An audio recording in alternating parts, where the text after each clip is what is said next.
Hello and welcome, retailers and manufacturers, to day two of TP Ignite, our online educational series. My name is Ben Stimson, Managing Director with TMG Media.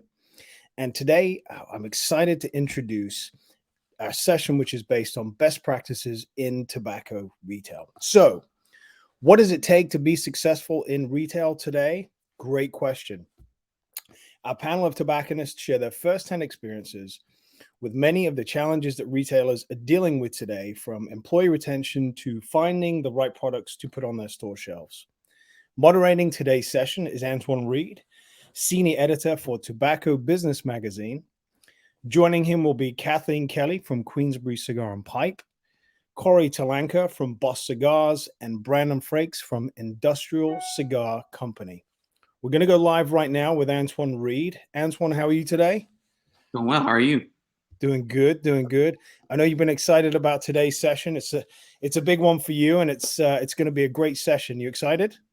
I am. Well, people know, they probably see me online doing different things like this over the last 2 years now. And it's always fun to tell a story in a more interactive, live manner than just in writing.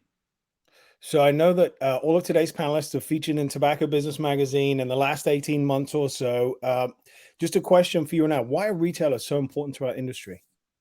Well, retailers are on the front lines. The manufacturers, they do lots of the work and they get the products to the customers, but between the customer and the manufacturer is the retailer. So the retailers have to do really the hard work of selling these products to the customers.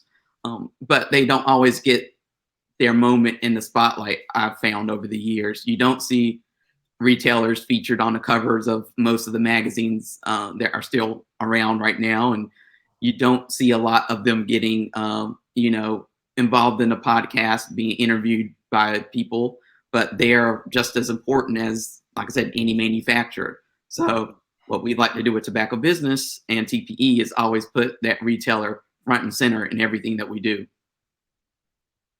Perfect. Well, look, I'm gonna hand it over to you, Antoine, and looking forward to the next 45 minutes. Over to you. Awesome. So I'm getting ready to pull in all of our guest panelists today, and we're going to go live. And how's everybody doing? Doing great. Thank you for having us. Hello. Thanks for having me. Fantastic. Thank you for having us. Awesome. So we came up with a list of different questions that we want to tackle today. One, I thought kind of an icebreaker, but kind of big thing that a lot of different retailers are dealing with today is the issue of hiring and employee retention. I think it was maybe a problem beforehand, but for some reason, even with the pandemic now, it's an even bigger problem. I think I've seen in the last week several retailers post that they're looking to hire.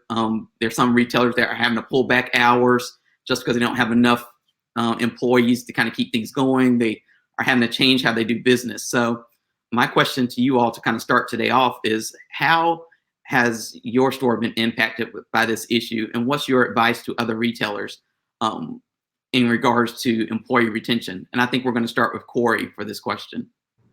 All right. That's a great question. It really is, especially with everything going on in the world today. It is tough. So we've been pretty fortunate. So I don't have a very large shop. So it's really probably a 1 to 2 man operation. So we did lose one of my employees this past year, but he's becoming a dentist, so I'm not mad at him. I can't compete with that. But for the most part, having a good employee is somebody that's going to project themselves on the consumers, because you're not selling the product, you're selling yourself. So it really is hard to find somebody that can, be a good representation of the company and allow them to, like I said, sell themselves to keep those customers coming back. We've been pretty fortunate. The guy I have right now, Ted, my manager, is fantastic. He's been with me a year now since I lost Gabe. And, we treat him very well. And, he's been around and stuck with us through this. So as far as that, we've interviewed other people. It's just a matter of some of it's timing, and sometimes we just can't grab them quick enough, and then they're off to something else. But it really is a challenging issue with what's going on today, especially today. Kathleen, do you want to jump in? Yeah, I mean, I agree with what Corey's saying. I've had somebody that left me as well to go on to something else they wanted to do with their life. And, people are going to do that, but how do you replace that person? So a lot of things that I look at are prior employees that maybe worked for me that did a great job. I might reach back out to them, kind of dip into that pool again. I've had people that have come back to work for me a couple of times, where I know they're good. I know they're trustworthy. I know they can, close the shop and take care of things. Another pool I dip into is my customers. You might have a guy that's really into cigars and or pipes in the culture, maybe looking for a part-time job. So that's another good avenue to kind of, dip into is your customer base too. So I think those are good spots. And, you got to treat your guys good. I mean, we do something fun. So we're in a good industry where people get to do something that they enjoy, and it's fun being there, and interacting with customers and stuff. But you want to treat them well, and just little perks too. People like to get praised. It's not always all about the money. I do a thing, we all have credit cards, right? Where we get our reward points and stuff, and you can trade them in for gift cards. I do that. And then when my guys do a good job, I throw them a $50 gift card somewhere, and they appreciate that. So it's little perks like that too, where it doesn't cost you a lot to, take care of your employee and show them that you appreciate them. And to piggyback off of that, both Kathleen and Corey completely agree with you. And Kathleen, to your point, just treating, for us, there are a couple of things.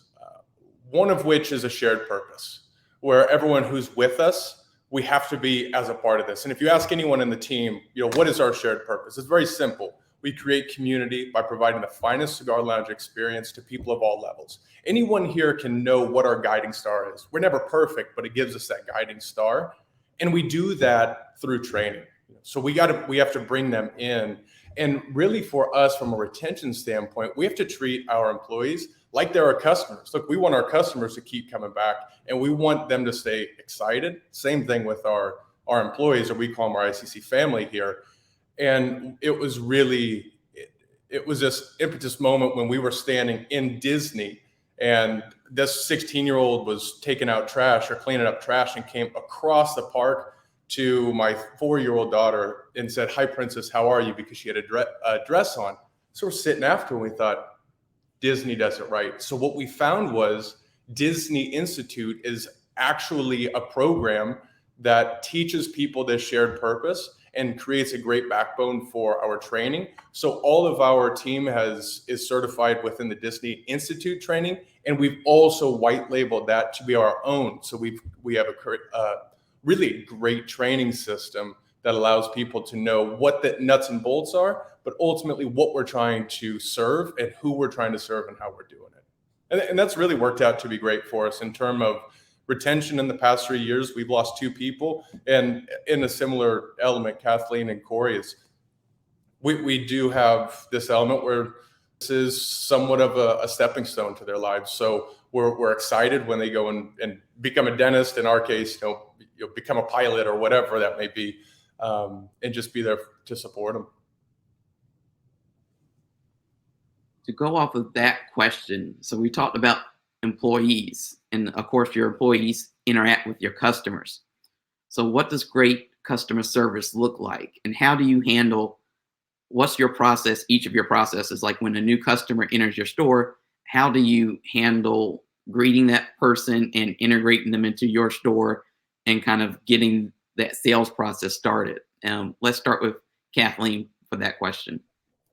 Well, I would say, the most important thing, and it sounds really simple, but I've always taught my guys to always say hello to everyone that comes in. And it sounds like a no-brainer, like everyone would do that. But how many times you walk into a store and there's zero greeting? So when you walk in, you want to feel welcome, especially at a cigar shop. So, that's the most important thing, is to greet your customer, say hello, smile. Again, sounds like a no-brainer, but a lot of places you go to, that doesn't happen. And then, I think an important thing too with your customers is reading body language. You know, some guys, they want help when they're in the humidor. Some people want to be left alone. And you don't want a guy who wants to look around and be left alone. You don't want to be on top of them. Yeah, and then there's people that want help and want to talk to you. So, you know, reading your customer's body language and what they're looking for. And also, like, for example, if somebody's coming in, maybe they're buying a gift, or a wife is coming to buy something for their husband. Sometimes women feel intimidated walking into a cigar shop, you know, so you want to be friendly and welcoming and help them. You know, so I think those are some key things. Brandon, do you want to jump in? Yeah, I think that's a great point. You know, I think something that we learned from Jeff Hogan, who runs Tobacco Grove and Maple Grove, actually owner of Crux Cigars as well. He taught me something that always stuck with me, which is first impressions are eternal. Kathleen, to your point, if you're not greeting them with a handshake and a smile, well, you've already lost your first opportunity. And then once they're in the humidor, so to speak, we have to identify what their expectations are, so that way we can identify and exceed them. What do they want? Where are they open to suggestions? What is the correct cigar for them? What is the experience they're trying to find? And if they're in the lounge, it's all about anticipation. Did they order in food? And if they ordered in food, by the time that food gets to them, go grab one of our, we've invested into these tables that are here and branded and set up. So our team knows, go get that table. So by the time it gets to them, they don't have to have food on their lap. Identify their needs before they know they have them, and have the solution to the problem before it's there. I think customer service is a term that's used often, but it has to be about guest experience, and it has to be about hospitality. The rest, customer service can be construed many ways, but if you're not hospitable, if you're not open, if you're not inviting, and you can't provide them an experience where they don't realize, many don't know that a clean ashtray is a clean visit. If you can't deliver that and be ahead of it, well, shoot, then you're always on your heels. So staying ahead of it, I think, is a key factor in terms of providing an experience to someone that's really unforgettable. Corey? Yeah, you guys are hitting on some great points. And when I think about customer service, I think about when I go somewhere. Why do I go there? Why do I go back there? So when I think about those things, it is a combination of, you know, it's something as very simple as, you know, greeting your customer, you know, getting to know them and things like that. So when you get into that, you know, good customer service is actually greeting them when they come in, going to humidor, doing all those. That's good customer service. Great customer service is taking it to the next level, I believe. So that's investment with your consumers. So I'm investing in my consumers. So you do become part of the family, but I'm investing in you. Like Brandon taking, you get to know them. You're trying to get their expectations out, and you're taking it to another level. So when you invest in them, you know, you're talking about learning their names, families, whatever it is. That's why you need a really good person in your shop that will take it to that level, and people will come back for that. They want to spend their hard-earned money when you invest into them. So, like I said, me and Kathleen have talked about this before, and Brandon's hitting on it too. Everyone talks about good customer service. We get it, but what makes it great? And it's that experience. What are you giving them that they're going to go, you know what? I'm coming back to that guy. I don't care if it's more expensive or cheaper. I'm going back to spend my money with them. So taking it to the next level, you just got to invest in your customers. And when you come in, you know, being an Italian, I'm sorry, you're getting a hug. You know, I know COVID and this stuff, but you're getting a hug. We're hugging you. I got to tell this quick thing. We're out in TPE, and I met Antoine, and I forgot what booth we went up to. My dad was with me, and this gentleman stuck his hand out. Can't make this up. My dad slapped his hand out of the way, and I was like, oh my God, what did he do? And my dad just went in for a hug, just hugged him. But that connection, that guy hugged my dad every day for the rest of that show. So like I said, there's an investment in getting to know your customers and just taking it to another level. So, and there's a lot of good things you can do repetitively to keep that going, to make that customer service better too. So that's what we have to do. Corey, you going to TPE? I'm in the middle of a build out. I'm gonna miss this one, man, because I do want to hug you, man. Yeah, that's the thing. That's where I was going. Is your I need dad to hug going? you, Because man. I'm tracking him. I'm telling you, I'm gonna hug you. Don't you worry. Yeah, good. Well, put me on the list. I'll be there. I'll give you 2 hugs. One from Oh, I Cole, like it. one from me. I like it. I like it. I like it. But it's true too what Corey's saying. It is that experience too, that lounge experience, and what Brandon's saying too. I mean, part of customer service too, right, is having a neat, clean lounge. It's that whole experience too. Part of that is definitely customer service too.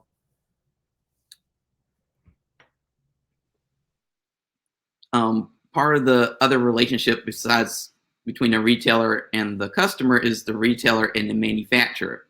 Now, I understand that, especially with tobacconists, you only have so much space in your store. So you can't take in everything that you want or everything that your customer wants.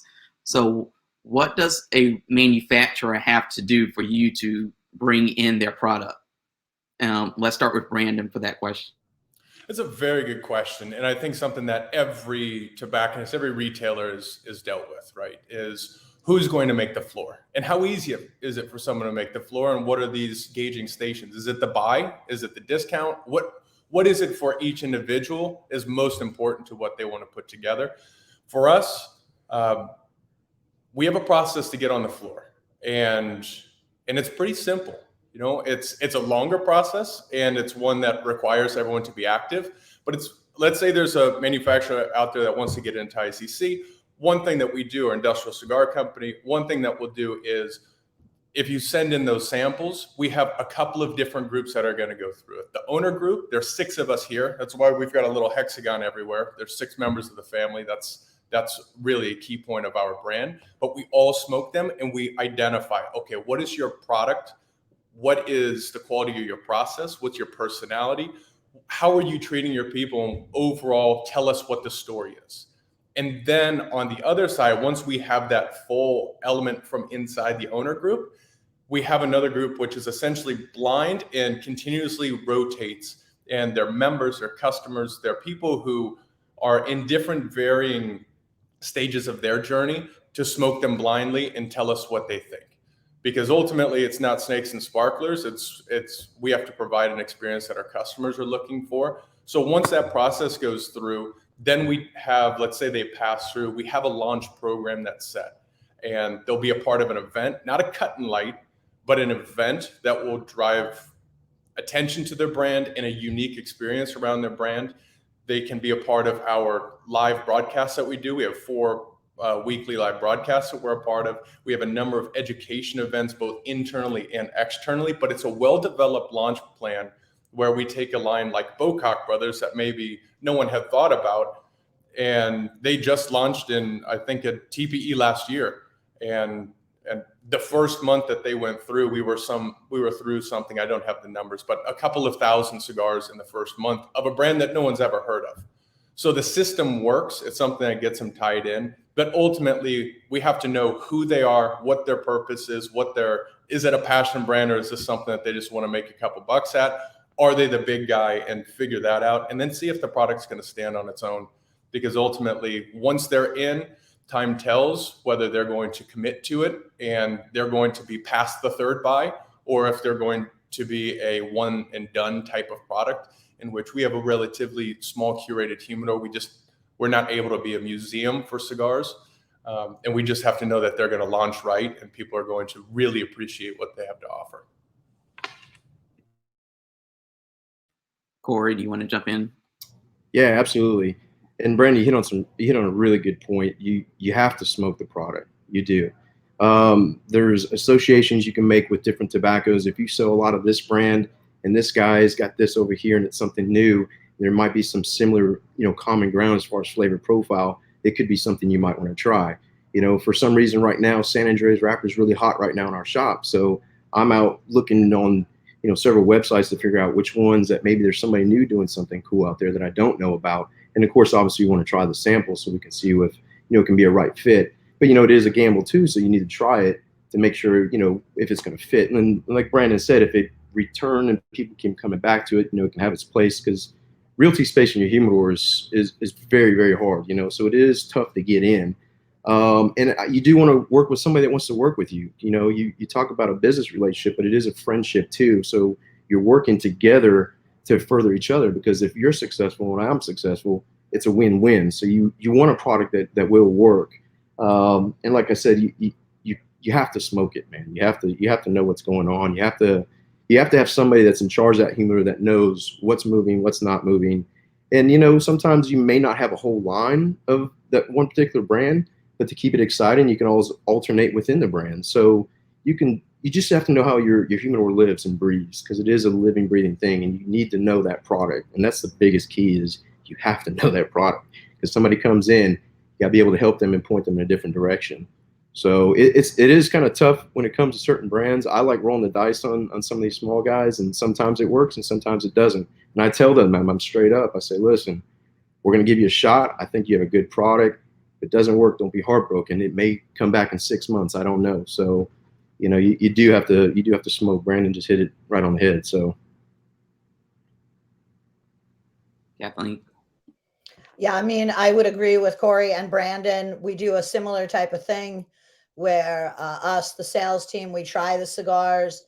We also do something with our customers where we have a group that tries the cigars and we get feedback on them, and you know, go from there. There's a lot of good cigars out there. I agree with Corey too. You know, there's a friendship too that you have to have with that person you're buying from. And it's nice having them at the shop, you know. There's a lot of great cigars out there too. So it is hard to decide what you can only have so much room in your humidor. So what's going to fit in there? And we found too, when we bring some good cigars and maybe they're not selling, we just make some packs, like assorted packs with them, because, you know, people like to try those, and it at least gets that cigar now in their hand that maybe they wouldn't have got in the humidor and bought that stick, but they bought it in the back. They tried it and they like it. But yeah, we do similar things. And I would say all of that's correct that Brandon and Corey said. Now, in terms of product, I know most of you, I think all three of you kind of specialize in cigars.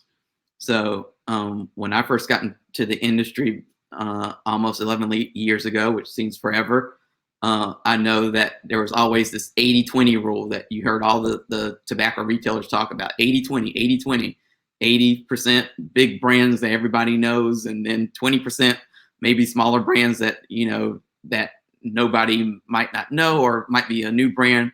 But it seems like to me like maybe that 80-20 ratio is changing, and it's not the same as it was back in 2010 when I first got into the industry. So for each of you, does the 80-20 rule, old standard of retail, kind of stand up to you all, or how do you approach that ratio? Like, what is that ratio in terms of well-known brands versus, I guess, what we would call boutique brands? Or is it just that the industry has changed so much that doesn't even those terms don't even exist today? Kathleen, we'll start with you, and we'll jump to Brandon, and we'll go back to Corey. Well, yeah, you know, it's interesting too. This is my 28th year in business, and thank you. It's changed a lot, because, you know, back in 1994, the cigars you had were the cigars you could get, you know, because we were in the middle of a cigar boom. So you didn't really have much of a choice. You carried whatever you could get your hands on.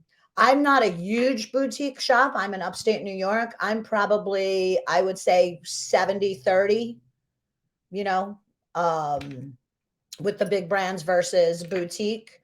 Although maybe a little less if you count limited edition type of stuff as far as boutique stuff, or TAA. We're a member of TAA, that exclusive stuff.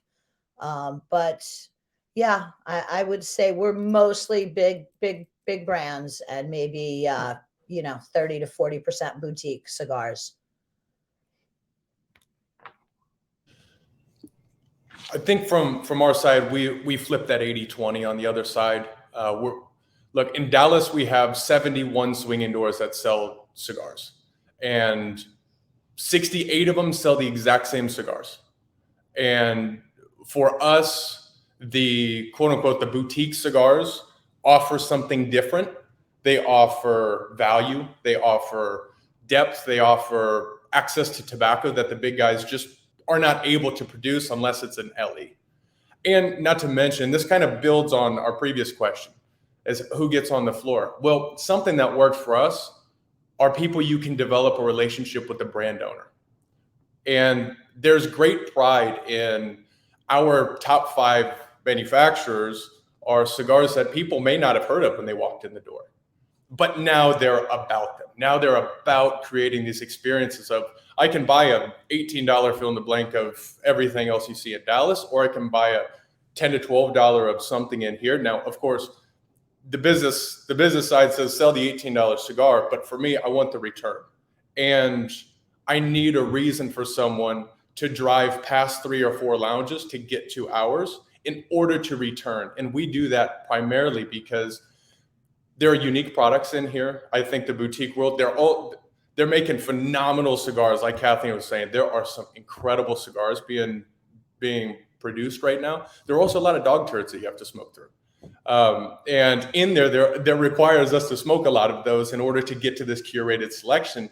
But the end result is people can be sitting in here smoking a cigar with the brand owner and not have any idea that they're smoking with the brand owner. And they could say, what you smoking?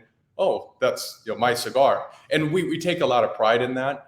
And it goes into not just having a cigar, by definition, 4 guys in a garage making cigars as a boutique company, but ones that will last are important. But ultimately, it comes down with, Corey, I think you said it, you have to enjoy working with them. They have to enjoy working with you.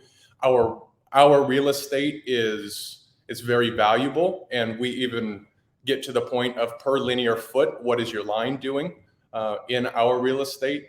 And ultimately, some of the big guys are going to require you to have 60 facings, 40 facings. We don't have space for that. And our 80-20 approach is 20% of your facings are doing 80% of your business. I want that 20% that's doing your business. And we keep everything tight, keep it in the wheelhouse. If there are 1 or 2 facings that members, customers want, no problem, we got you. But in terms of identifying how we find this mix, I think we've got a really nice selection of some of the bigger guys who are doing really, really good things. And ultimately, the things that we've learned from the factory floor going to different countries to see is ultimately, of the big guys, who's treating their people right. And I think we've all seen that, of who treats their people right. And those are guys we decide to put on the floor. And the other ones that we saw how they treated, they're big guys that do big business, but they have 70 other retailers in DFW they're doing business with. And to each their own, they'll all find their own selection. But we're definitely more on the craft side of things, developing a relationship and an experience is kind of key on our mind. Yeah, absolutely. We've been in the business 7 years now, and we started off with that 80-20 rule. So big brands versus the boutiques. And then we slowly kind of transitioned in the industry. People are educated on a whole nother level. We've got tons of blog websites. There's all sorts of information out there that people can educate themselves on a next level. And there's a lot of people in the game. So when you look at that, it's kind of interesting, because I like hearing what other people are doing too. But for us, we've probably gotten to like a 60-40 rule. So we're 60% boutique and 40 main. The main, I think it's crucial for us, because those are the brands people know, right? So these are the ones that come in. They're going to go, I know this. It's already in their hand. Now, once we're in the humidor with them, now it's our time to educate them and show them other things that are in relation to what they have. And there's a lot of boutiques that can do that for us. And they're always excited, because customers, they probably said in y'all shop too, what's new, what's out there, hey, I saw this on this website, what is this? And it's one of those things that's an extra sale, because like I said, if you got 4 sticks in your hand that are mainstream, and I can add another 2 or 3 boutiques in your hand, and you walk away happy as can be, it's a win for that. And it works for our shop. I'm not saying that works everywhere, but for us, it really works. And the consumers rely on me and my staff to educate them and show them these new products, So, I just like to hear what people are doing too. But for us, I think it's a shift in the industry. I really do. And there's nothing wrong with heavy on big brands and less on boutiques. You have to know what works for your shop. If I had people coming in here and I was putting boutiques in their hand, they weren't buying it, then yeah, I'm probably gonna have to go back in another direction. And I don't know what's gonna happen in the following years. We don't really know. So right now, this works for us. It keeps them excited. It keeps me excited. I love finding new products and putting on the shelves. And the consumers really like it. But like I said, you have to each shop has its own thing. So I've talked with somebody, they said, man, do you think if you took your shop the way you have it set up here and moved it 40 minutes up the road, you'd have the same thing? And I said, there's no way. It'd be a completely different beast, I think. Now, as far as how we treat people, yes, but I do believe it's just a different, I don't know, it's different, you know? So I like to hear what like Brandon's doing. I love what Kathleen's doing. And kudos to your guys' shops because they're beautiful too. So it's very clean. I like that. But for us, we do go heavy on boutiques, and our customers, they really enjoy it. So If I can hop in here, what I love the sound of, it makes me excited to go to Boss Cigars, because what you're telling me is you're active in the humidor. You're there, and yeah, they've got their fill in the blank of what's in their hand, but it requires your team to go there and connect, and you've created a customer base that is open to suggestions. And I think that gives you such a cool opportunity to go, if you like this, check this out. And it creates this opportunity because you've given them that education. When they're sitting around the bonfire and they're hanging with their friends or in the lounge, they get to become the thought leaders, and like the person who knows the band who's about to blow up, they get to tell all their friends. That's what makes me excited to see your shop, is you're obviously active in the humidor. And I think for every market is so much different, but creating that market around there, I'm very excited. And yeah, if I ever make it there, I'm for sure. I'm coming for a hug, and I'm coming to see what kind of boutiques you've got. Yeah, we got to get the hugging first now. Then we go from there. And the play on that too is the customers end up trusting you, right? So like it goes back to connecting with the consumer, is they trust you. Once you hit them that cigar, like, dude, I had no idea what that was, but I love it. And then if you're smoking it too, you guys should know this too, when they come in your shop, they're like, what are you smoking? And there's another sale there. So there's add-ons, and like I said, it can help profit for your shop in the long run. You just have to know your humidor. You do, and please have a clean humidor. Yeah, clean humidor is important. But, Corey, too, like you said, what sells at your shop doesn't mean it's going to sell at my shop or Brandon's shop. And I think that's important, because a lot of times, I don't know about you guys, but when people come and sell to me, and I get a cigar rep comes in, he says, well, the guy down the block from you just placed a $5,000 order with me. Well, I don't care about the guy down the block. That doesn't make me want to buy your cigar because the guy down the block placed an order. It's what my customers want. And down the block may be totally different clientele or what they're looking for in that shop. So you can't go by that.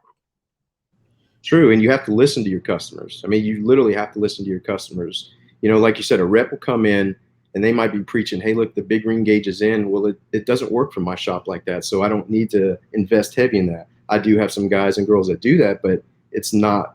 So at that point, like I said, if you're involved with your humidor, the rep shouldn't dictate what's in there. I get upset when reps come in and they don't even walk in my humidor and they're like, hey, listen, all these Connecticut's are great, but then you look at my humidor and it's like 70%, Habanos and Maduros. It's like, wait a minute, well, you haven't even looked at my humidor. So if you're active like that, and you hit it right on the head, what works for me doesn't work for someone else. You just need to know your market and know your customers. Yeah, big ring gauges do great in my shop. So there you go, I want to talk quickly about engagement, because I know foot traffic, you all have brick and mortar stores. So you rely on people coming in to make a purchase. So how are you engaging with your customers and with your community to generate that publicity or that awareness for your store, and bringing in new customers and retaining the customers that come in to make a purchase and getting them to come back and make another purchase? Let's go with Corey first on that, and then we're going to go to Brandon and then with Kathleen for that question. Sure, absolutely. So social media is so prevalent in the market right now. It's amazing that you can do a post and find that you can sell, anywhere from 15 to 50 sticks that day just by doing a post. So engaging your market and using the social media tools, I think, is very crucial, and everyone should be using that in some fashion toward their shop. and most shops should be, we're in a high traffic zone, so that plays to our benefit. We like doing charities for golf tournaments, sponsoring holes for the community, and other charitable events that, just kind of put your name out there, because you do want your name out there, because the whole goal is to get them in your shop. So if you're doing all these things well, once you capture them in your shop, you're doing everything well, that's a customer that you want to gain for life, So it's like make a friend before sale kind of thing. So once you bring them in there and engage them, but for me, social media is what drives us in there, and just word of mouth. Once you treat somebody well, or if I go to a certain restaurant and someone's like, "Hey man, I got some good service over there," then I'm like, "Okay, maybe I should go check them out." So social media, I think, really drives us, and we get some foot traffic. We have a good sign outside. I want to hear what they have to say too, because I'm always looking for ideas that can boost that. I'm always open, because you should always be thinking about something that can help that to get your foot traffic. We have people, because of the selection, that travel from Atlanta that comes down to us. So, that plays into that also. So your selection and what you do and how you treat people will drive them back. But I just like harping on that social media, because it works really well. And I think with that, Corey, just you're building on that.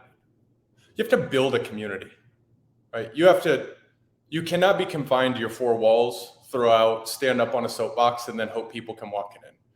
You have to create these opportunities for people to be a part of it, whether they live in LaGrange, Missouri, whether they live in the UK, whatever that may be. So I mentioned we have 4 live broadcasts per week that we do. They're staple shows. They're every week at a certain time, and people come from across the globe and watch this. And we've gotten to a point where we're still very small, but we're growing, and we're getting to the point where we're somewhere in the ballpark of 100,000 views complete per month on what we're doing. And why that makes sense to us is because we had to pivot during COVID. So we had to open the e-commerce platform, which was beautiful, because we can talk about that. But what that means is we're no longer just 4 walls. We're not just one 3,000 square foot lounge. We can reach globally. So shows like Saturday at the Shop, it gives a glimpse for people who can't be here what our culture is. And the cigar culture is open to all. We talk about you can fill in the blank of the terms that are thrown around often, the great equalizer and that, but you have to be able to take the passion you have for this business and make it so other people can join you, even if they live in the boonies. And doing this allows an incredible opportunity to have your personality, your brand, everything build into not just your marketplace, but internationally what it comes down to. And you have this opportunity where you become a destination, but you can only become a destination to the people that you reach. So if you're reaching 6 square miles around you, well, then that's going to be where that's at. But if you have someone, for instance, the gentleman's name is John Grizz, he's in the UK and connects with us every time we go live. He's actually planning a trip from the UK to Dallas this year to be a part of what we have. And I think it's just a testament of us. It's our community that we've created inside of here, and couldn't do it without the people who watch. But just seeing their name in the comment section every time we go live triggers that for our members to say, hey, let's put it together. So they put together drop boxes that go to the UK that have our swag, that has all of these items, so they can be a part of what we're doing. You have to give a reason to get someone's attention, and it has to be more than come in the shop because we have a good deal. What are you saying about your brand, and who are you, and what's important to you in your marketplace, and how you want to diversify and set yourself apart? For us, culture, feeling like family. We are a family-owned business. When we say welcome to the family, we mean it. You can ask a couple of our members, one of which who just fought off stage 4 cancer. You can ask him what that means to be part of welcome to the family. But community and how you grow that is so much more than just throwing out a post, and being very diligent, very purposeful with what you do to harness it, because I'll be damned if we're going to be stuck inside of these 4 walls. Yeah, I mean, I'll just add to that too. Social media, Corey, yeah, super, super important. And you're very creative with your social media. And I think that's awesome. And you want to show a lot of creativity. You can take stagnant photos all the time, but you want to be creative with your posts or your podcasts or your videos. One of the fun things I love doing fun stuff in our videos. And I always tell my guys when we do a video, if you make a mistake, that's okay, because that shows that you're a human being. That lets people know you and get to know you. But like Brandon said, I think destination is important. You want your shop to be a destination that people want to come to your shop from all over because of what they've seen on social media, on a podcast, or, whatever it may be. I think important too locally is little things that you can do, like joining your chamber of commerce. That's important because I've been in business 28 years. You know how many people I run into when they go, "Oh, I didn't know there was a cigar shop, in Queensbury on Route 9. I had no idea." So even if you're not interacting with a cigar smoker, they may say, "Well, my nephew or my cousin or so-and-so smokes cigars." And they'll go home and say, "Hey, have you, gone to this shop?" So even like the Chamber of Commerce, it's always good to network because that gets your name out there and lets people know, who you are. If you have a local tobacconist association in your state or a statewide association, you want to join that. You want to network and learn from other retailers and join in with them to get ideas and see what works. And that helps get your name out there as well. We all share a lot of customers. I bet you that the three of us probably have customers that we share, and we're in 3 different states, and that's pretty amazing. But yeah, it's important. And e-commerce, yeah, we can definitely touch on that, but that's very important. And I think with e-commerce, it gives you that other avenue. And sometimes you can find a niche too that maybe the big guys don't offer that you can. And that's, Kathleen, it's great to what you said. Just get out, create partnerships, create those relationships. And then once they get in, last year, we did 35 events. So give them different opportunities to be a part of some different experience inside of there. So you get that, my cousin's not quite, my cousin likes it. I'm not quite into it, but they now know your name, and just you being connected with the community around you, and giving them reasons to become more loyal. Corey, to everything what you're saying is just developing that experience. The word of mouth is gold. And by developing that relationship and developing that experience, you get them to come back and tell their friends about it. I love where you guys are at. Absolutely. And, if you think about it as a cigar culture, we are pretty small. When you think about how many shops there are in the United States, we're a smaller community. So word of mouth travels. Like you said, we probably got customers that have been in each other's. We might share same reps. I mean, people travel these shops and they know each other and they talk within. So to be connected to the shops surrounding you, I think that's key too. I have a good relationship with any shop that's even within a 80-mile radius of me, hands down, because those customers come to me, we treat them good. They go there, they talk to it, and then they invite somebody from that shop to come here, and then we share and go back and forth. Because I don't look at them as a competition. We're providing what we provide, you provide what you provide. But that whole network of just having that good name in the industry, stay connected, keep up with people that aren't in our industry, and like I said, the word travels with your reps, the owners. Antoine does a great job of it. So, that's why we're on this panel. You establish yourself, your name, and your brand, because you are building your brand. Hit on Brandon saying you're building your brand. This is who you are. This is what your company's about. So those are key factors. And you guys do some really good videos. I'm catching up with Brandon now, but Kathleen, the videos. I think videos an untapped market that you should be doing. Podcasts are probably great too. We're looking into that right now, but that is you guys do great with that, and I think those things are key to success. I really do. Before we go into the Q&A part, I just wanted to ask you all, what is the biggest issue facing your business in 2022? Kathleen, do you want to start with that? Well, there's no question. I'm in New York, and the biggest issue is taxes. We're at a 75% tax in New York. It is insane. It's very hard to compete because what happens in a shop is a guy will buy a stick or 2 sticks. He likes something and he'll go online and buy a box. So how do you compete with that? So in New York, like Corey's saying, it's very good to work with other shops. I always say there's a lot of contractors, right? There's a lot of plumbers. You have competition. It's normal. Work together on a united front. And that's a big issue for us in New York. So we're working on a 50-cent tax cap. That's a bill that's in the Senate and Assembly in New York. And fingers crossed, it'll pass in April. And that would be a game changer. But that is a big, big issue right now in New York is our tax. Brandon, you want to jump in? You know, for us, thankfully in Texas, we have I think it's a penny tax cap. God bless the great nation of Texas. But no, for us, it's responsible growth, being disciplined in our growth. We have an opportunity to take over the space next to us and turn into nearly a 6,000 square foot lounge. And we are also working on our next location. To which once ink is dry, Antoine, I will get more information out to you. You can see what that looks like. But ultimately, what does that mean? What is our challenge there?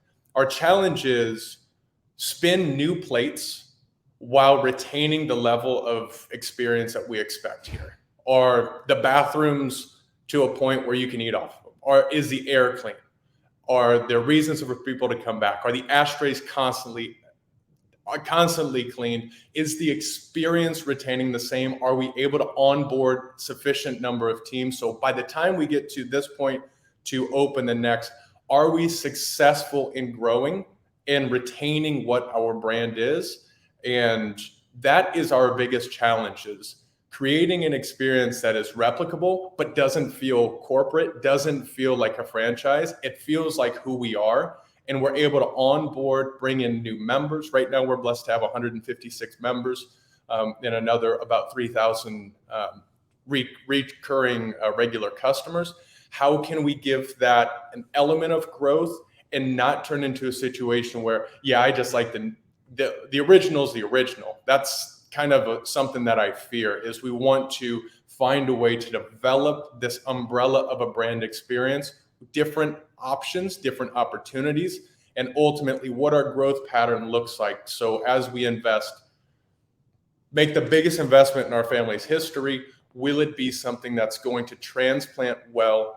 Will it be something that is going to be ultimately to our shared vision and provide what is really what our vision is to give to the market?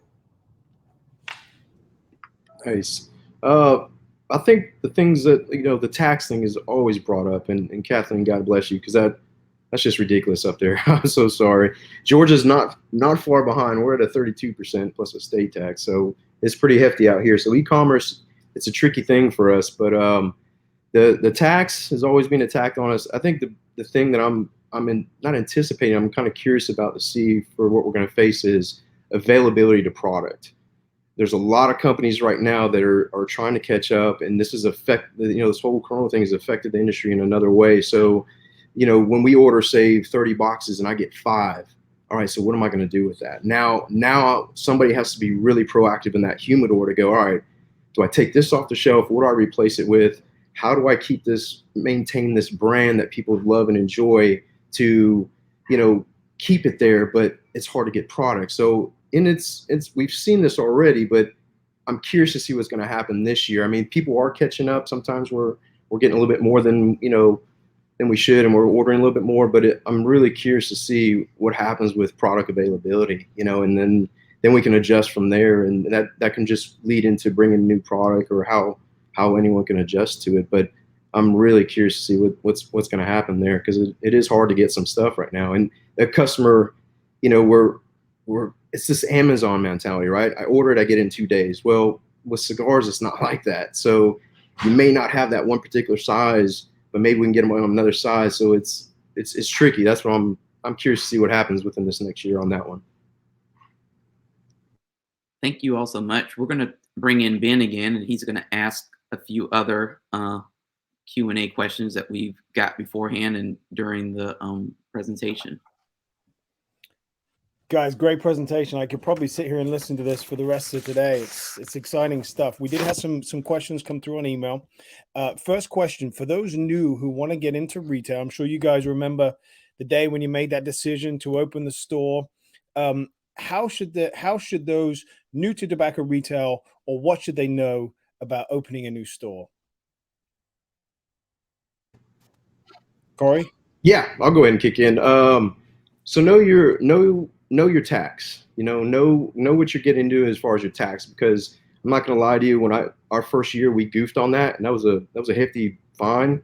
So that was a mistake that helped us learn as we go. So know your tax, know your smoking laws within your city, because today and age there's a lot of cities getting cut down on can't smoke inside, can't do this, can't drink here, can't do that. So definitely know the laws within your city, whether you can do this, and find out your tax and make sure you stay on that, because it can hurt you. So those are one thing. I think that was like a big thing that we first struggled with, as far as, like I said, the tax thing. But you should know that. That's a good point. That's a good point, Brandon. That is a tremendous point. Knowing local smoking ordinances. We're in a city that has. How would you say it? Well, you just say it the way it was. It was really known in the railroad stop to be a brothel town, but it's now a family town. So they went ahead and stuffed all of that fun stuff right down, all that history just jammed down here. But it creates, like you said, for us, I think it'd be easier if we were clubbing baby seals for us to get some of these ordinances passed. But knowing that from a construction perspective, so you don't have, there are some definitely weird local ordinances that just stack on top of each other, but ultimately find out who you want to be first. Are you a hobby shop where you want to make a little bit of extra income for doing your hobby, or do you want to run it like a business first and be very proactive and forward thinking, and really identifying, sticking to it, creating what that experience is from a customer journey perspective, and just continuously optimizing the experience for your guests. I think that is, if you can start with a couple of those, it'll keep out of Corey, Kathleen, I'm sure is the same. It can, and ask the people who have been there, the Corys, the Kathleens of the world. They've stepped on a lot of landmines that would, I'm sure, be happy to help you not step on those. Thanks for that, Brandon. Kathleen, anything to add to that? Yeah, I mean, I would just say, definitely agree with that. Know that you're going to put a lot of hours. It's a lot of long hours that I don't think people realize. I mean, when I first opened up, I've taken naps on the floor. You know what I mean? When I was in a small space and worked all day and all night, you're going to work a lot of hours, definitely do some budgeting, and go to the shows like TPE and PCA. Go to those shows and learn from other people around you, like, and the networking thing. That's, to get back to that, that's important to know. And don't be afraid to ask for deals too. We don't ask for enough deals, ask and you shall receive. That's good. I like that. But how important is location? So choosing a store is a location. I know you get a lot of people that they want that road frontage so they can get the through traffic.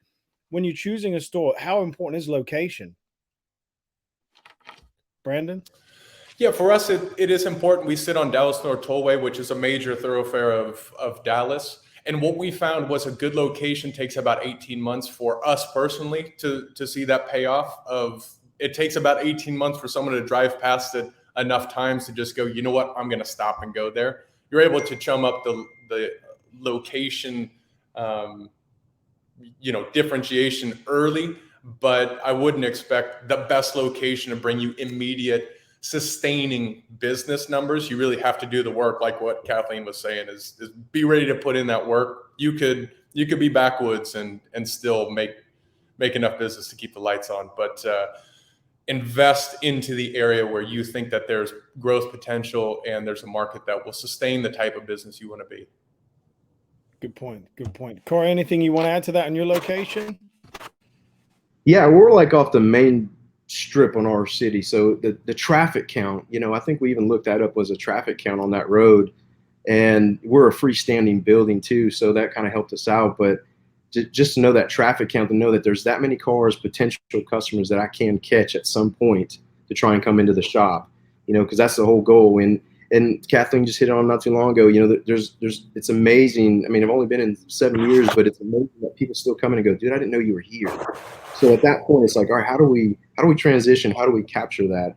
So a high traffic count zone, and surround yourself in a good community. If you got a good community, you don't want to be next to something that's weird or out of the way, or if you have to make a consumer travel down some weird road to get to your shop, it's a customer potentially lost. So keep that in mind, and that's what I would say. And like I said, it works for us to be on this main road. We got pretty lucky. We were looking in a downtown square area. Kind of thankful I didn't get that, because it was a great foot traffic area, but as far as parking, it was non-existent. So my in and out traffic is a big deal about my business. I would lose 30% of that, so I wasn't willing to sacrifice that. So being able to have the freestanding building, the high traffic count, and a nice, at least some area to park worked out good for us. Very cool. Kathleen, I know you're in a pretty hot area. Yeah, I'm on a busy Route 9, very busy road here. And freestanding building for me, it was a game changer to my business. I bought a building back in 2012. It's freestanding. People can smoke comfortably with, nobody complaining, no problems. I have a lot of parking. Parking is very important too.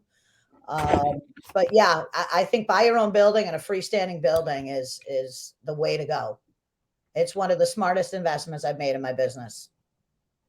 I see there's a lot of people taking notes right now, including me. Question, another one that's coming. In terms of merchandising, and this goes to Brandon, what has worked best in your store for merchandising? Well, I think it's goes back to that first impressions are eternal thing. It's giving someone, when they walk into our lounge, they walk into a retail space and then into the humidor. So what is that first experience like? Is it neat? Is it tidy? But here, if there's going to be one takeaway, light your humidor. And what I mean by that is LED stripping under your humidor, under your shelves. Set it up, because when it comes to overall production and developing a successful merchandising stand, one, displays and having something clean, well merchandised, but also develop a lighting structure that is going to draw attention to certain places and follow what your customer journey is. And if you don't have anyone in your own business now, just sit at the window or help them in the humidor and watch what their flow is, and boom, navigate that and help guide them. There's a reason why all airplanes have escape lighting down the center. We can guide them with some lighting, and it's amazing the number of humidors that are just dank, dark areas. Bring some freshness, bring some vibrance to it. Great idea. I like that. Corey, Kathleen, anything you want to add to that one? I'll chime in real quick. Being an electrician for 20 years, lighting is so key. I mean, when you go purchase a car or something like that, you're not shopping at night, right? So you want to see it out there. You want to be able to see what it is, the color, and like I said, the LED strips are like so cheap these days. There's no reason not to have your shelves lit. There's no reason for that. Now, if you don't know how to do it, trust me, it's all plug and play these days. As long as you got an outlet somewhere, you can figure it out. But definitely, you hit on a very key point. Light your humidor. Please light your humidor. Kathleen? I was literally going to say the same thing. We're big on lighting here. We're big on the LED strips. Not only light your humidor, light your display cases as well. And just to add something else on too, I find that in my merchandising at the shop, whether it be, maybe not so much cigars, because you don't want to confuse people when they go in your humidor by constantly changing. But I find with other things, your ashtrays, your cutters, lighters, humidors, switch it around a little bit. Move it around a couple times a year, because a guy may have looked every day and never noticed something, and then you move it and boom, you sell it. And you're like, wow, how did that sell? Well, I moved it. So I like constant change in my shop, constantly change stuff around. Kathleen, I'm right there with you. And we do change we just call it, the dancing cigars, because we do change that around, and we identify which real estate is moving faster and where can we start moving these things. How many times, it's amazing, some of the packaging that manufacturers, they don't understand. They're designing fishing lures, grab their attention. And so some of those are kind of tucked away and they walk past them 1,000 times. And then the cigar that they fall in love with, that's their favorite, they've walked past 1,000 times. But we always change that stuff around. I'm glad you brought that up. It's a great point. Well, I think we're at time, guys. This Listen, has we're been right. So phenomenal. Sorry, go ahead. go there and you move it over. There's something else that you could possibly sell. So you guys are right on point. I love it. Move it around. So for me, and I know for Antoine as well, this, as I said, we could carry on. Maybe what we do is we do a follow-up session here. I think you guys, I know Corey, you're not coming. Brandon, Kathleen, you're going to be at TPE in a couple of weeks. We should get together and let's see if we can do a regular session here. I think this is good for the retailers. This is good for manufacturers too, and for anyone looking to get into any sort of business. I think there's a lot of skills in marketing and just being in business that they could really take from this. So with that, I'd like to thank you. Antoine, do you want to finish up and say anything on today before we take out? No, just for those who have not registered yet to come to TPE, you can do so at tobaccoplusexpo.com. The information should be at the bottom of the screen right now. We also have a special mini session at 2 o'clock today. It's a presentation from them about how to use text messaging within your tobacco business to increase your engagement with customers. So that presentation should kick off at about 2 o'clock. It is pre-recorded and it will be available on YouTube afterwards for those who can't catch it live.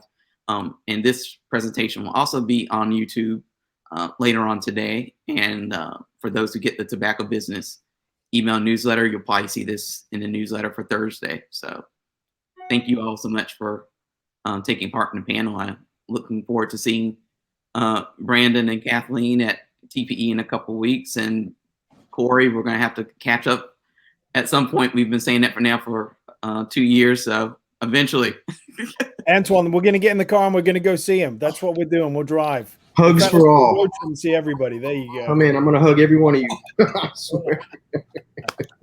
That's brilliant. Thank you guys so much. Thanks, everybody. Appreciate it. Thank Have you. a It was great an honor. day. A great time. Take care. Bye.